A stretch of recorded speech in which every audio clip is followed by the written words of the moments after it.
Here's the scene from the skies as officers swarm the area around the Walmart parking lot on Greenville Boulevard just after they say one man with a pistol-grip shotgun shot round after round at innocent people.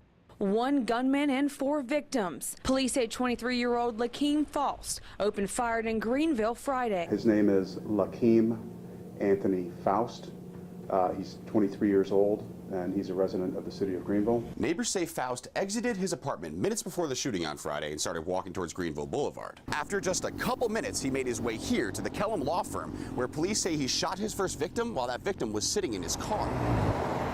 Witnesses say he then calmly made his way across 5 lanes of traffic here on Greenville Boulevard, still wielding his pistol-grip shotgun as he made his way to the Walmart parking lot. He had a shotgun just drawn out, and he was just aiming and walking. Which is where police say he ended up shooting 3 more people, a trip that took me less than 5 minutes on foot.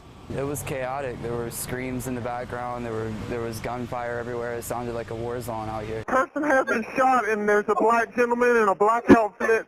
Police say Faust had made his way across the street to Walmart as onlookers kept calling police. He's still shooting. He's in the parking lot. Witnesses say the shooter fired shot after shot while walking calmly towards the Walmart. Has anybody been shot? Yes, someone has been shot. Male or female? Male. They are all in various stages of post-op recovery.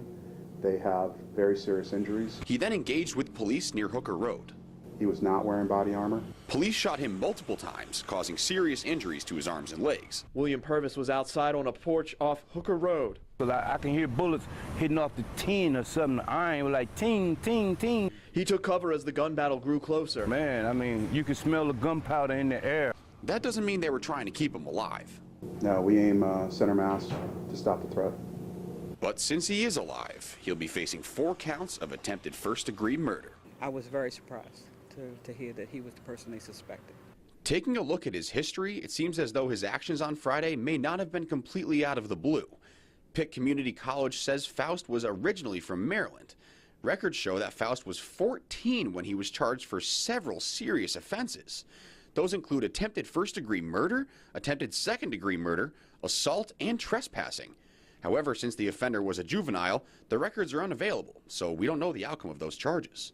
Pitt Community College administrators say he was enrolled in a GED program at the college in 2006, but was indefinitely banned from the school's main campus for being disruptive. PCC police arrested him for trespassing on campus in September 2006. He was charged with resist, obstruct, and delay after providing a false name to police during his arrest. He was arrested a second time by campus police for trespassing in January of 2007. Records show he was sentenced to 74 days in jail. August 29th of last year, Faust applied for a gun permit with the Pitt County Sheriff's Office, but according to authorities, he was denied the request by Sheriff Neil Elks. In the right hands, a shotgun is a deadly weapon. Authorities say Greenville attempted murder suspect Lakeem Faust was using birdshot when he fired at 4 people, sending 3 to the hospital. We wanted to see how much damage different types of shotgun shells cause, birdshot versus buckshot. James Marsal is a firearms expert. He took us to the Pitt Community College Law Enforcement Training Range so we could see for ourselves. We'll load buckshot first, and we'll load birdshot second. Going hot. That buckshot that we just fired has 9 pellets in it, and you can see there's 1, 2... All 9 pellets, leaving holes about the size of an average bullet. And we'll step back here, we'll fire the birdshot on the same target. You'll be able to see what it's doing. Birdshot.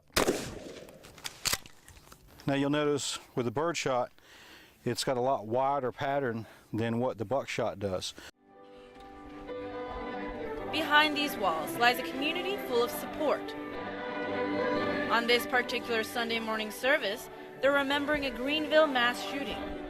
Officials say 4 people were shot, and one of the victims was parish member Carol Oakes. I just heard this very loud noise, and then it felt like my hand was on fire, and I looked down, it was bleeding, and then I put this other hand on it, and then turned around, and I actually faced the shooter, who was dressed in all black, and then he shot me again. Amy Leggett says she was watching the horrific scene unfold on the news when something dawned on her. I realized today's Friday. That's when my dad normally goes to Walmart, and I called and he didn't answer his phone. 69-year-old Vernon Leggett had just parked his car and was walking towards Walmart when he saw a gunman pointing his gun at someone else.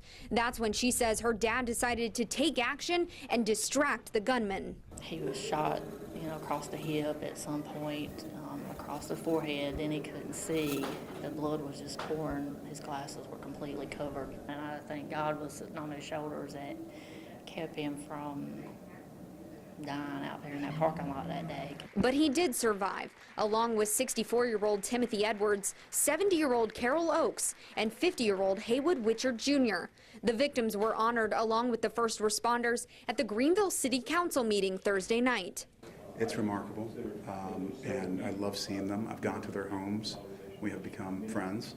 I've met their extended family, and it's just, it's much more personal now. Chief Hassan Aiden says no one wants to get a call about a shooting spree, but he's proud of the quick response. The way that this incident is being looked at, it's being looked at as a model response.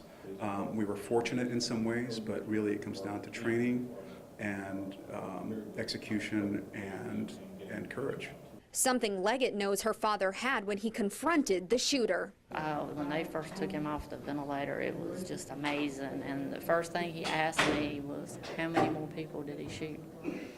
I told him, I said, you were the last one, you shot him.